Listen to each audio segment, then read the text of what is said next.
So hello and welcome everybody to the Network Management Working Group session. This session is the ABCs of IBM Z NetView IP management. The session identifier is 4AK for your feedback. That's 4AK. And before I start and introduce our speaker, I'm just giving us a little bit of housekeeping. So everybody will be on mute until the end of the session. Please put any questions, comments, and queries into the chat. There are social media contests.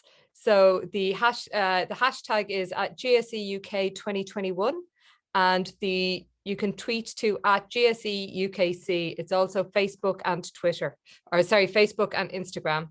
The charities which are really, really worthy of donations are the Guide Dogs for the Blind and the RLNI, which is the lifeboats. This session will be and is being recorded. Please remember to do your feedback later on under either BYOA or by scanning the QR code. So as I said, this session is session 4AK. And our speaker today is Pam McLean, who is the lead architect for IBM Z NetView and IBM Z NetView Continuous Availability. She has a very deep knowledge of NetView with many years experience. So I'm just going to hand it to you then. Thank you very much, Pat. Okay, thank you, Eileen. Okay, so I won't go into much more intro about myself other than to say my email is on the front of my slides. So if you have any questions that we don't get to cover here, don't hesitate to email me with your questions. Okay, and Eileen's covered this, so I will skip past it. And we will jump right into our agenda. There are a lot of slides here, so I will skip over some details as we go along, but I put a lot of information in backup that is well worth taking a look at. There's a lot of configuration information, a lot of, well, do I have to use this to see this data and things like that. So I'm not going to cover that today, but the information's there. So why would you do IP management? There's a lot of different reasons. So you can manage your TCP/IP connections. You can do real-time packet tracing to help diagnose networking issues. If you are a distributed DeViPo user, you can make sure that your servers are healthy and that your connections are being distributed properly amongst your different LPARs and your sysplexes. You can find out when an intrusion occurs in your network, discover if your OSs are active, proactively monitor IP resources, and lots more. And the whole goal of IP management is you don't want to wait until there's a complete network outage. You want to use a lot of this data to be able to proactively stop an outage or see if things are starting to go bad before the actual outage occurs. Okay, so let's talk about some basic IP management enablement in NetView. Where do you start? As with a lot of things in NetView, you're going to start on the NetView side with our CNM style configuration member. There are also some additional configuration members depending on the function, but there's also often configuration required in the ZOS communication server itself. And there it could be the TCP/IP profile, the TN3270 profile, SNMP configuration, as well as the policy agent. So depending on which options you use, you don't just have to go say, well, I need to configure everything. Do it by function. We have a book very specifically, Installation Configuring Additional Components, where we talk about all the different setup for the different IP management functions. And on the enablement slides, just a note here that the configuration is for NetView, unless it's otherwise called out that is ZOS communication server. So a few things that will help you as part of your initial configuration. Go ahead and configure the following symbols to ZOS: your net ID, your TCP name, your NetView domain name, and if you're going to use ROADM, which is a resource object data manager cache for a few of our functions, then go ahead and configure that one as well. And those are all referenced in our CNM style configuration member. The other thing with our IP management enablement is a lot of it is controlled on whether it's active or inactive by tower statements. A couple of these tower statements are enabled out of the box, TCP/IP collect and discovery, and those are colored in green here. And the red ones, AON, DVIPA, IP management, are not enabled by default. And all of these functions have additional what we call subtowers, which means, well, I can turn on TCP/IP collect, but do I want connection security? Well, that's commented out. So you may need to uncomment additional things. As I've mentioned, some functions require SNMP. And unfortunately, the changes to a NetView tower statement continues to require a NetView recycle. For our user interfaces, we have a Tivoli Enterprise Portal workspaces, and I've included the information here. Our NetView agent that enables you to see information in the Tivoli Enterprise Portal does not automatically ship when you order NetView. It's a separate no charge orderable. And along with that, you need something called IBM Tivoli Management Services, which will actually also get you IBM Tivoli monitoring. So I have all the details for that on here. As long as you have a NetView license, none of that is any extra charge. We also still have our really old user interface, NetView Management Console, that has a bit of IP management information in here, and I'll show you an example of that. I do want to make just one note for anybody that might still be using NMC with our SNA topology manager function. In ZOS 2.5, the OSI management or CMIP data is no longer available. So if you're using 2.5 and you are using NMC for SNA topology in NetView, that data will no longer be available. And in the future, we're actually removing the SNA topology manager capability from NetView. But the IP management information is staying in NMC. So let's talk about connection management here real quick. So you can use connection management to keep active connection data in NetView in storage, along with some COM server storage. We keep inactive connection data. Those are written to vSAMP data sets, and you can set up a purge routine to purge those on a regular basis. You can actually filter how much connection information you want using CNM style definitions. We do have cross-domain capabilities to view connections in other domains. And of course, pretty much all of our network management supports both IPv4 and IPv6. The top item, the large amount of data that we get from ZOS Communication Server is over network management interfaces. It's not just for TCP/IP connections. So this is a list of most of the connection data that we get for active and inactive connections. I won't go through all of this. You can look at this and look at the messages listed below to see all of the different data that we provide. One of the key things I wanted to point out in both active and inactive connections, we do show if ATTLS is being used, and on the inactive connections, you can actually see the termination code on why the connection terminated. And this is just a quick screen capture that shows you why the connection terminated here. So you can see those over here in this column. So how do you get this connection information? We have multiple ways to do that in NetView. We have a TCP-con command or an equivalent sample, and it provides information for active and inactive connections. We also have an IP stat command. And you can see the connection data through the 3270 console using the TCP-con command, which is really intended for programmatic use. CNMS TCPC is a formatted, I call it prettier output, but it's intended for human users. It has column headings And then IPstat is a panel-based connection control function that we have. And then, of course, the Tivoli Enterprise Portal.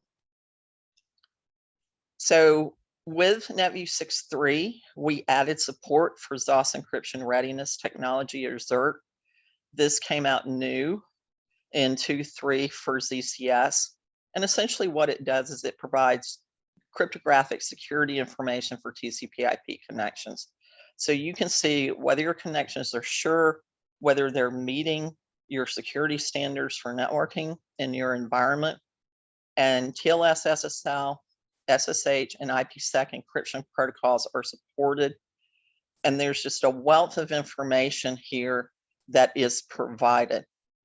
And so data can be written to SMF records or retrieved through a network management interface.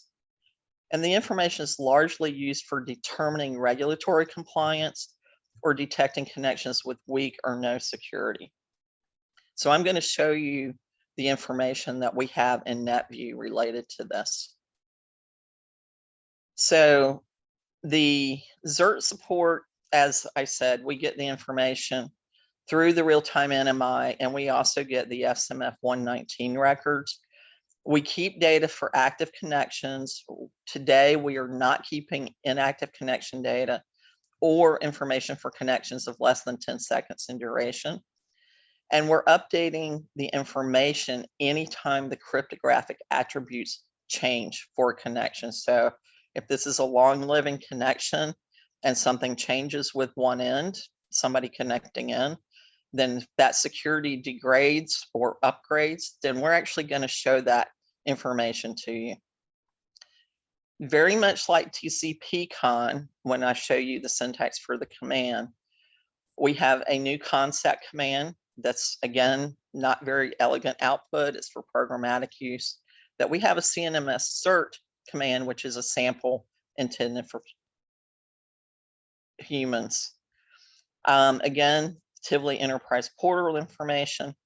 And instead of me going through the details of what we have for that, I'm just going to show you here. Okay, in a screen just after this. So how do you turn this on? Since it's a new function, I went ahead and put the configuration information in here.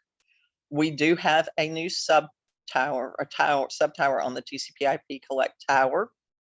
You can, with the init.concept, go ahead and have it initialized when NetView starts. And then just like with TCP/CON, you're going to configure your TCP/IP stack name.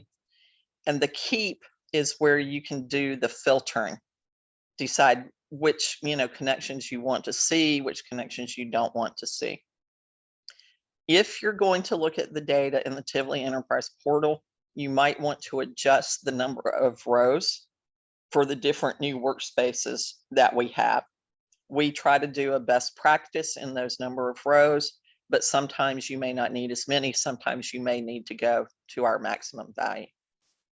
And from a ZOS configuration in your profile, you will need to do the net monitor ZERT service and the global config statement and add ZERT to that. So the concept command, if you've ever looked at our TCP/CON command, you will notice that it looks almost identical to it. But essentially what it does is it provides you a very rich set of keywords and values that lets you really do a lot of filtering, a lot of different ways. So you don't have to pull tons and tons of data if you only need to look at one or two connections. Okay. And then here's the information. I tend to show these in our TEP workspaces because it's easier to read. And so the top view here is our old TCP connection workspace.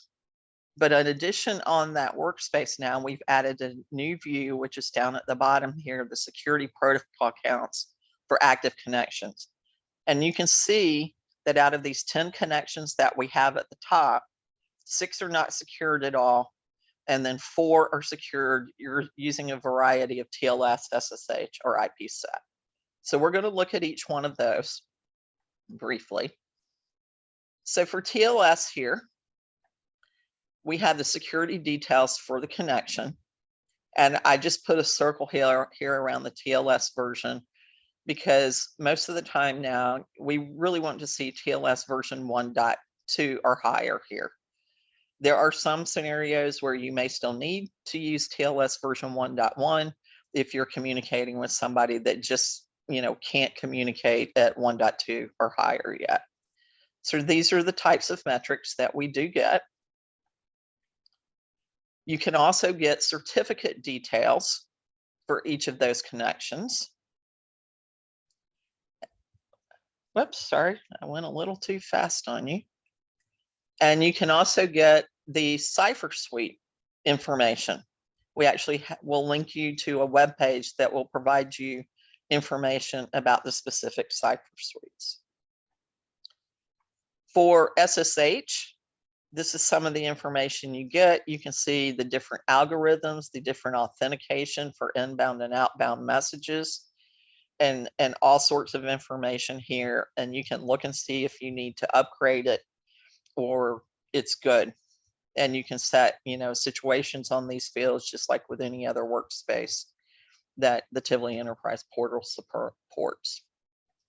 And then again, here's what we have for IPsec security. You have all your different Ike tunnel algorithms along with all your other information here. Okay, so let's move on to packet trace. So this function is becoming more and more popular and used more and more. It's been in the product for a long time, but sometimes, as we know, functions can be around for a while, and it might be 10 years or longer before, clients really start to use things. So with our packet trace, it provides a real-time capture and formatting of IP and OSA data. And we have a lot of different things you can do. You can look at unformatted packets, but we also give you a way to look at formatted packets in nice English. So you don't have to read the bits and bytes. I know some people love to do that. I'm one of those people, but the English, it does help with packet trace. We also have some analysis of trace records for you that you don't have to do. You can just push a PF key. We allow you the ability to save your trace data into NetView data sets. And you can actually control multiple systems from a single point of control. And then you can save the traces in IPCS format. And so they can be looked at with an IPCS tool, starting with NetView 6.3. You can also get a sniffer format. And like we said, you can get information from different systems. So you can merge off to that into a single trace. And the traces then can then be sent to ComServer support for diagnosis. So I just wanted to show you the different packet tracing commands we have in NetView, because some of these commands are actually used under the covers. And so the packets command actually has a lot more capabilities than what I'm going to show you on some screen caps here in just a minute. But one of the things that I got asked one time is, well, I just want to set a certain time frame to trace a packet between time X and time B. Well, we can't do that on our panels that are driven by IP trace, but you can do that if you need that granular of control. So just keep in mind that we do have these other manual commands that you can issue instead of going through the panels. And if there's any of that that you want on the panels, please open an RFE for us and we'll take a look at adding that into the product. So I'm going to use things with IP trace in my example coming up, which is the panel method. So in 6.3, we did add the sniffer format. And so there's a couple of things you need to do here. We provided a sample job that is going to basically format this information in sniffer format. And so you will need to put that sample in a proc-like data set in your environment and customize it. If you change the job name, then you need to update the CNM style configuration parameter to whatever that new name is for the job you're going to run. And then if you're doing cross-domain packet management, then you need to have the same name in all the different systems in ProcLibs there. And so the name needs to be the same because we're going to use that one name from wherever we're doing the remote packet tracing from to run the job in all those different domains and get that information for you. Also, an additional enhancement along with this new capability is when we save the traces now, we're going to give you the ability to pick the high-level qualifier for your packets data set names. And so we have a new CNM style statement called packets save HLQ. And the default is NetView. Okay, so let's walk through a few of these screens with IP trace. One of the most unintuitive things is getting started with this capability. And it took me a while even to figure it out. And I'm supposed to know this product. But the very first step to turn it on from a NetView standpoint is if you have this yellow inactive at the top for packets, then you need to do PF10 packets management. That will take you to this screen. And then you're going to put a 1 in here to start the packet trace. So this example is a global packet trace, but if it's an instance packet trace, this storage size that's at the top of the screen, the default data space size to collect the packets is 50 meg for an instance trace. You can actually change it. I'm sorry, I've got it backwards. For global trace, you can change the size. For instance trace, you're stuck with 50 meg, but the default is 50 meg for global, but you can increase that if you want to change, put a value there. But this also has a lot of other filtering capabilities that you can use for starting your packet trace. So that's going to get that to turn green for the NetView piece. Then you can select your interfaces. Most of the time you will probably have a longer list than this, but now you actually want to start the TCP/IP side of the packet trace, which is essentially your very TCP/IP, start packet trace under the covers. But this is PF4 start sys TCP DA. Okay, so now everything's active. And if you've collected any packets, then now you can go take a look at them. So you'll go to this screen, and if you want to use our analyze function, you can decide how many packets you want to analyze and do PF10. And we'll use the different colors to alert you to problem areas. And so green, of course, there's really no issues that we detected. And so you can just focus your efforts on the areas that you're concerned with based on the different color code. You can look at all of them if you want to, but just use the analysis that best works for you. And then if you actually want to look at raw packets, well, here you go. You can look at them this way. If you want to look at the details for an individual packet, you can put your cursor under the first character there and then press PF4 for details. And you can actually see the formatted packet trace here for the packet in English, which is much easier to deal with here.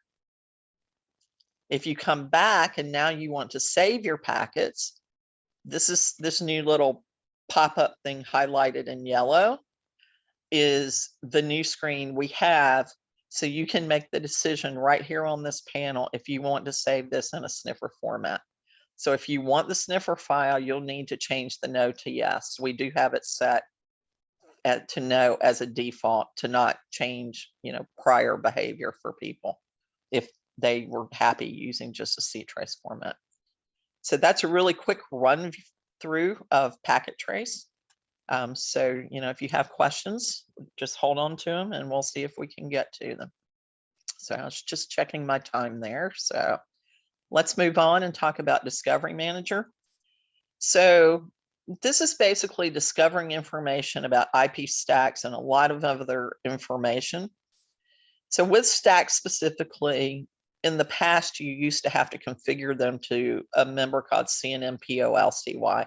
Well, you don't have to do that anymore unless you're using other capabilities that require that. We can dynamically discover when TCP/IP stacks start and stop. And of course, we support running multiple stacks and IPv6 here. But the other thing we do with Discovery Manager is we discover information about all these different resources. And I often have people tell me, well, system automation does all this and they manage all of this. Well, we're not doing what system automation does in this case. We're actually not starting and stopping things. We're actually collecting status for a lot of the things, especially, like the CPC or the channel subsystem identifier or LPARs. We're doing it to build a hierarchy in NMC. So we can actually build a picture, and I'll show you one in just a minute, that shows you all the way down from, your hardware to a port on your OSA. And that way you can actually see the impact of what a single OSA port has on different TCP/IP stacks, different LPARs, etc. And this information is available in the TEP and NMC and our 3270 console. So this is the picture that I was talking about in OSA port topology. So the VM token is our system representation, since we run a lot of second level guests in our environment. But you can see all the way down at the bottom is your OSA port. And so you go up to your adapter, your interface names, your stacks. We have some aggregates in here, your LPAR names, et cetera, your sysplex name, your NetView. And so all of this is here. And so you can see how this one OSA port in this environment would impact multiple different TCP/IP stacks, as well as the LPARs. Okay, so let's move on to our device management capabilities. We have a lot of information here. We have sampled real-time historical data. We use events to keep your data up to date. We also have capability that we call distributed device statistics. You can look at it locally, but you can also look at it at what we call a sysplex manager NetView domain. And so all the information except connection information can be seen at the sysplex manager if you set things up that way. And again, you can see our information in the TEP and on the console. And with NetView 6.3, we added a new REST server. And so I'll talk about a couple of places that we have REST APIs for device information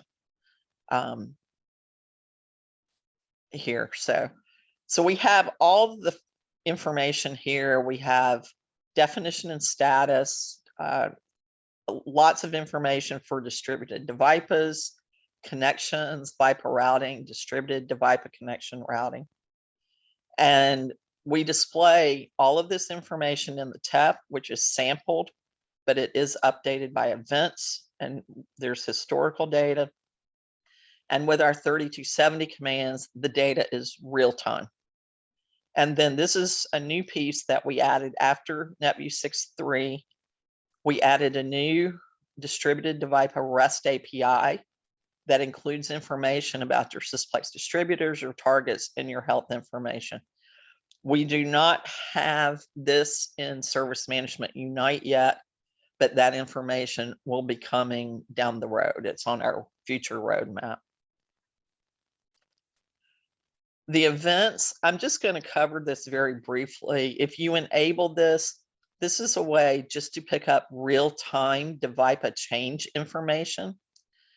And if we get like a change for one system in the sysplex, we don't automatically go rediscover the information as each change comes in, because most of the time, if you're going to change something with devices, especially distributed devices, it's going to happen kind of in a small time window. And so what we do is we let you configure a delay time, and then we'll notice how many systems in the sysplex have been impacted by the changes. And depending on how many, we may just rediscover information for a couple of systems in your sysplex, or we may decide, well, it's 9 out of 10, so we might as well go rediscover everything for all of them. And this is just to keep your data as current as possible for you. Distributed device statistics, this gives you the capability to see what your workload distribution is for each distributed device target. And it compares your output to what the WLM percentage is supposed to be for your connection distribution to what it really is. We have metrics for both of those. We use the device log command to control it, but you can also start this at NetView initialization. So if you want to, keep this information to watch trends, you can turn it on and leave it on. Or if you just want to use it for problem determination, if you don't think your connections are being distributed equitably, then you can use it that way as well. So the output is shown in sample CNMS DVST. Again, you can configure this to forward the information to the Sysplex Manager NetView. We don't provide any reports in NetView, but you could certainly take this data and generate reports. And with NetView 6.3, we do have a REST API that allows you to pull this information. And we also have a Service Management Unite dashboard here.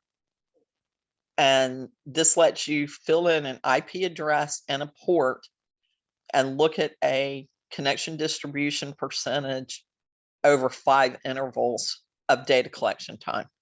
And so in this particular example, you'll see that one system is consistently getting more connections than the other 2 systems. And in our case, this system just has more capacity than the other 2 systems. We will be looking to move more network information into Service Management Unite dashboards, as well as providing future REST APIs. If there's one you're just dying to have a REST API for, like I said, let us know and we'll work with you on that.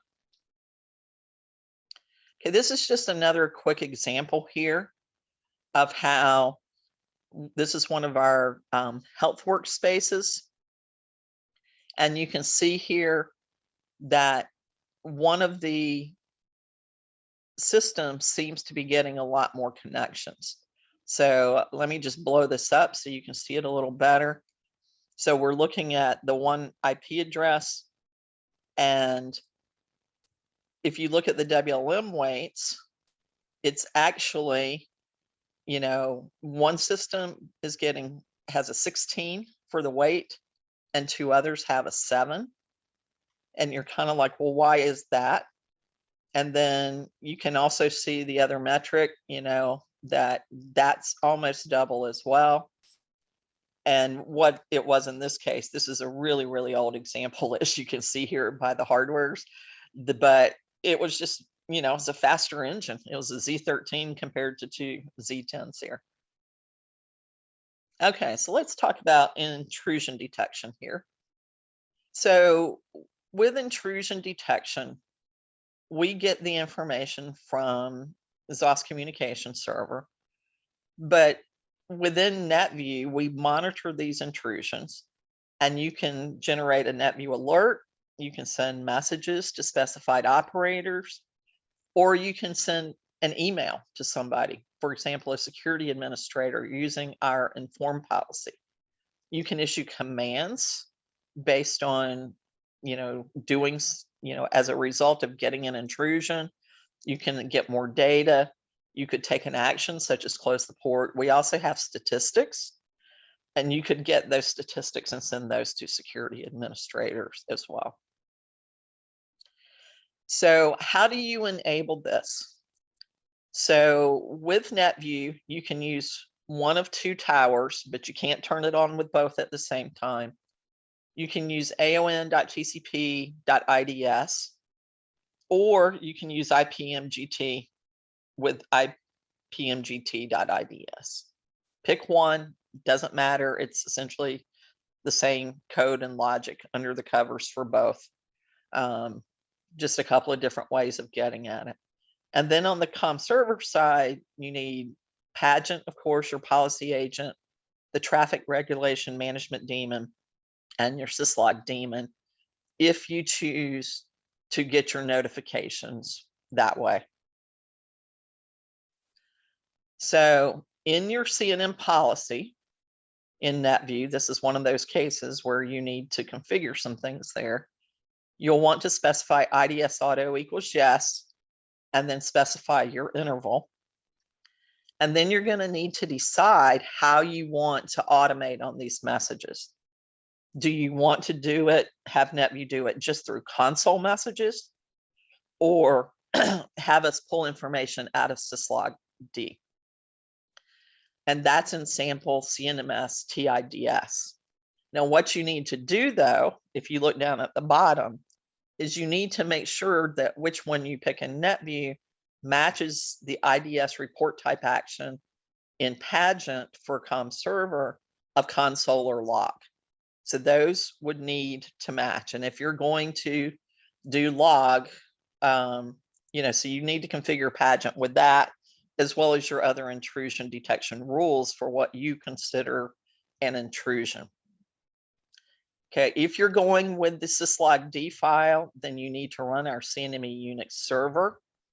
And we did update our probe list for intrusions when we shipped NetView 6.3. You also need to set up some information in FKX CFG01 on the AON side, or CNM IPMGT on the IPMGT side. And just take a look at the notify statements in there and customize those as appropriate. And if you want to use our informed policy member, then you'll also want to set that up to use that. Okay, so troubleshooting here, just a few examples. So general rules, the first thing is make sure all the towers are turned on. We have the listvar command has been around for a while that actually shows all the towers and subtowers that are enabled. Where possible, issue an equivalent comm server command to see what they're saying about the information. If you're using Tivoli Enterprise Portal and you're like, well, I can't see data in the TEP for this function. Well, if you get the data back for a 3270 command that's equivalent, then make sure that the subtower for your particular function for our NetView agent is enabled. And also look at the call control list info command and see if data collection is running. And if not, you'll want to start it. If you want to look at cross-domain communication information for packet trace, AON, or IP management functions, you need to define a remote SYN in your CNM style configuration member and define gateway operators in EZL CFG01. Okay, so let's get to some of the more common problems. If you're using something that requires SNMP, 9 times out of 10, the problem is a community name mismatch somewhere along the way. And this is not always the easiest thing to sort out.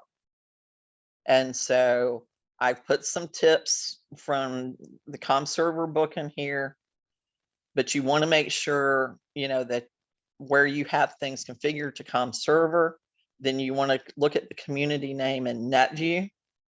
In CNM policy is one place that you can specify the community name, or you can actually specify it in CNM SCM. So you just need to make sure those match. Another one scenario that we don't see this a lot anymore, but we still get in, cases sometimes. You see some data in your Devipa workspaces that you think you should be seeing more. And the biggest thing that I can say is the information that NetView displays, it's runtime data, not pure configuration data. And that does impact what you see. And so the TCP/IP profile Vipa dynamic configuration statements largely are going to determine what you see, but there's also environmental factors that might happen, such as if a TCP/IP stack gets taken out of the sysplex for some reason. Perhaps it needed maintenance, perhaps it became too unhealthy to process connections. So these are just a couple of quick examples here. And in all of them, you're going to look at the Devipa definition and status workspace. So one scenario we had was somebody said, well, I don't have any application instance Devipas. Well, if you don't have a value of range bind or range IOCTL in the origin column, then you don't have any application instance Devipas. Another case was, well, I have IP address configured, but I don't see any sysplex distributor data here. Well, if you look at the definition in status workspace, you'll see whether it is configured as a backup or not. And so if it's a backup distributor, you're not going to see it in the sysplex distributor. Remember, it's runtime data. And then again, very similar, I don't see any targets for my sysplex distributor. And again, you'll look at the distributor status. And if you don't see that it's distributor and target or distributor and target, then it's not set up properly as a target. And then finally, I have an OSA, but NetView's not displaying it. So there's a long list here. You have to make sure your towers are enabled. You have to make sure the SNMP agent is working, your community names match. You need OSNMP. You need IOB SNMP for the OSA data. And what I often tell people is check your interfaces and see if you see your OSA interface in the list, because if you don't, that's your first place. And then, check your towers, again, run the call control command. And finally, that SNMP community name often is what it turns out to be. Okay, so I got through on time, good. So we've got time for questions here. Let's just go through more information here. The customer forum moved, gosh, I don't know, it's been over a year ago now, but anyway, here's the link. If you go to this link at the bottom of the page, if you're not already a member, there's a registration button there. And if you just send your information in, it will be reviewed by the people that run the forum, and you should, get an approval letter in just not too long after that. As you probably know by now, IBM moved all of its documentation from knowledge centers to this docs place. And so this is the link for 6.3. If you leave 6.3 off, you will see all of the NetView release documentation, and you can pick and choose your appropriate release from there. This is just some more information here. Service management suites, automation suite, different websites for other things. And then I always like to tell everybody, here's an easy way to search the NetView library. Yes, there's over 20 books in the library. And everybody's like, well, I don't even know what book to go to for function X. Well, we made it easy. You can now, look at your PDF books, and in the zip file, you can download that. And then you're going to find a PDX file. And in the PDX file, if you double click that .pdx file, you will get this search window, like is what is in the middle of the screen here.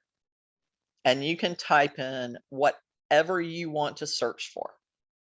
So if you type in message revision table, then you will get every book that message revision table is in, but then you can actually expand each of these little plus signs and see every line in every book that term is in. And if you click on those lines, it will open that book and take you right to that place in the book.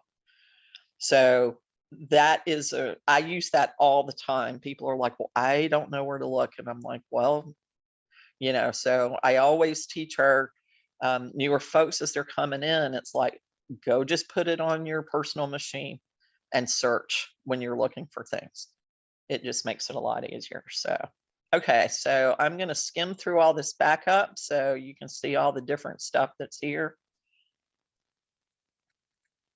And I'm going to say thank you very much for attending, and please submit your session feedback to session 4AK. And then this is just become a member if you're not a member here. That was excellent. Thank you, Pam. There's Thank a you. lot of really good information there. I don't see any questions in the chat. So you've obviously explained everything. There's an awful lot of information in that. Well, I'm looking on, there's a lot of information to process, and Yeah. what you've just done with the PDX is genius. I didn't realize that I could do that with my manuals, which is really handy. Yeah, well, they did that with the ZOS2.4 library as well, which is great. But with the 2.5 library, I don't see that file. But if you have the 2.4 one, you can actually change. Let me come back up to that screen. You can actually change this thing. I don't know if you can see my cursor moving. You can change this and somehow point it to the 2.5 list of PDF books and search them. It's slower that way. I don't know why the .pdx file wasn't there with the 2.5 books. And maybe if I pull another copy, it'll be there, Fingers crossed. But it is there for 2.4. I mean, a lot of the ZOS books, I know which book I want to go to, but for somebody that's learning, they don't know. And so that what happened, I think the reason ZOS did it is because somebody from ComServer saw this in one of my presentations. And they said, wait a second, how did you do that? So I gave them my ID person's name. It's brilliant. Yeah. Absolutely brilliant. But yeah, it's been a lifesaver for me. Yeah. So anyway, let me come back really here. Good. So any other questions? I mean, if not. So far, you're just getting lots of thank yous, which is really good. So maybe we will go and close the session. Okay, well, I can drop out of screen share mode and look in the chat here. Yeah. So, okay, you're welcome, everybody. Like I said, email me if you have questions. I don't mind getting the emails. And I know there is a ton of configuration information in the backup. And when I first did this presentation, I tried to cover everything in an hour and it just wasn't possible. So am I correct in thinking your slides are available on the website as well? Yes, I uploaded them yesterday. So, yeah, they can be downloaded. Lorraine, happy out. Yeah. That's one of the things I like is download the slides, because when you've been to the presentation, there's an awful lot in your head, but you're never going to remember it all. So at least you can go back and find it. Right. And I have a funny feeling I'm actually going to be going and talking to my SA person and seeing if there's a few things in there that I might like myself.